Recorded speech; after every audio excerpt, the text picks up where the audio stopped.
आज से करीब 5000 साल पहले समुद्र के बीच बसी थी एक भव्य नगरी, जहां बड़े बड़े 9 लाख से भी ज्यादा महल थे, जिसमें हीरे और सोने के साथ ही 7 और भी कई अमूल्य रत्नों से कारीगरी की गई थी।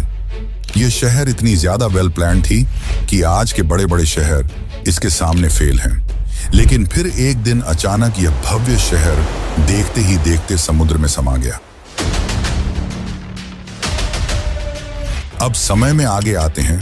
ये बात है 1983 की। गुजरात के ओखा तट के पास अरब सागर की लहरें एक अजीब सी बेचैनी के साथ किनारे से टकरा रही थी। भारतीय पुरातत्वविदों की एक टीम गोताखोरी के उपकरणों से लैस समुद्र की सतह पर खड़ी थी।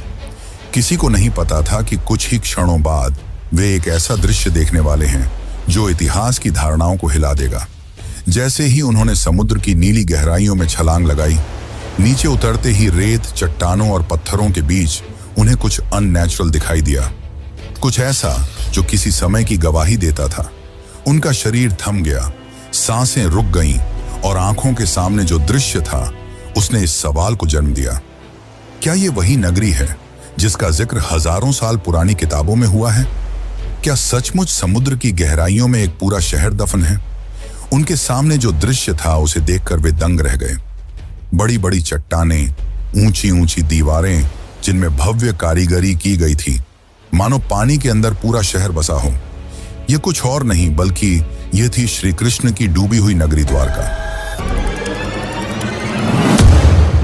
दोस्तों, बहुत पहले से ही महाभारत और रामायण जैसे दिव्य ग्रंथों को मिथ यानी कि किस्से और कहानियों की तरह बताया जाता है, और उन्हीं एक किस्से कहानियों में लिखी थी इस भव्य नगरी द्वारका के बारे में, और इसे भी बहुत समय से काल्पनिक कहानी की तरह ही बताया गया। लेकिन जब 1983 में डॉक्टर SR राव और उनकी टीम ने इस नगरी को खोज निकाला, तो इसने उन लोगों को सोचने पर मजबूर कर दिया जो इसे सिर्फ मिथ मानते थे। डॉक्टर SR राव ने डिटेल्ड आर्कियोलॉजिकल सर्वे और रिसर्च के बाद यह कंफर्म किया कि यह वही द्वारका नगरी है जिसका वर्णन महाभारत और हरिवंश पुराण में मिलता है।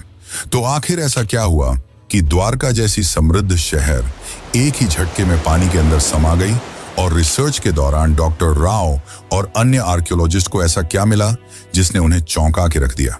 तो आज की इस डॉक्यूमेंट्री में हम जानेंगे उस द्वारका के निर्माण की कहानी जिसे समुद्र की लहरों को भी पीछे छोड़ देना पड़ा था, उस श्राप की सच्चाई जिसे सुनकर स्वर्ग तक कांप उठे थे, और उस ऐतिहासिक खोज की पूरी प्रक्रिया जिसने सदियों पुरानी पौराणिक कथाओं को जमीन या कहिए समुद्र पर लाकर रख दिया।